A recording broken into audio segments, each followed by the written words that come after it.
शिव जी सबसे अधिक पूजे जाने वाले देवता हैं और शिव पुराण सभी पुराणों में सबसे अधिक पढ़ा जाने वाला पुराण।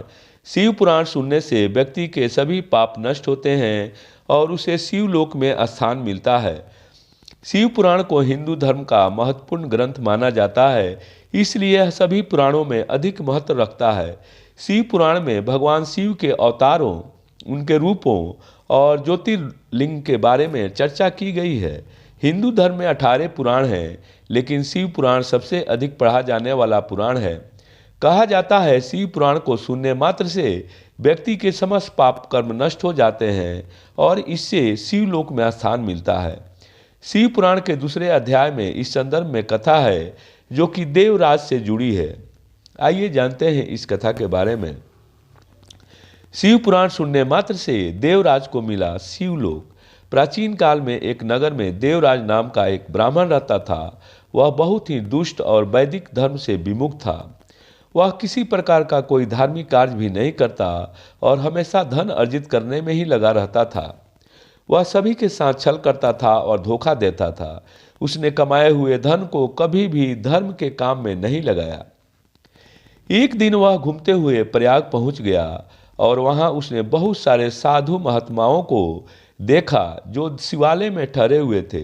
वह भी शिवालय में ठहर गया, लेकिन उसे बुखार आ गया। बुखार से उसका शरीर गर्म होने लगा और वह पीड़ा से तड़पने लगा। शिवालय में ही एक ब्राह्मण शिव कथा सुना रहे थे।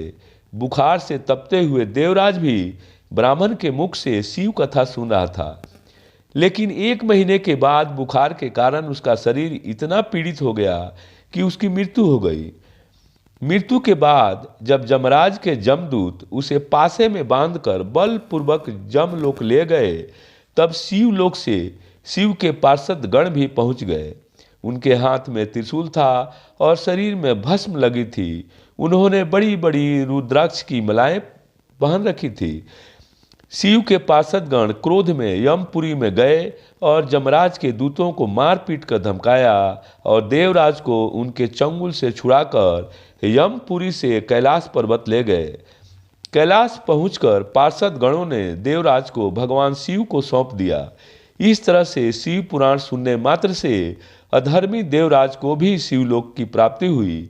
इसलिए ऐसा कहा जाता है कि जो व्यक्ति शिव पुराण या शिव कथा का श्रवण करता है उसे शिवलोक की प्राप्ति होती है। हर हर महादेव।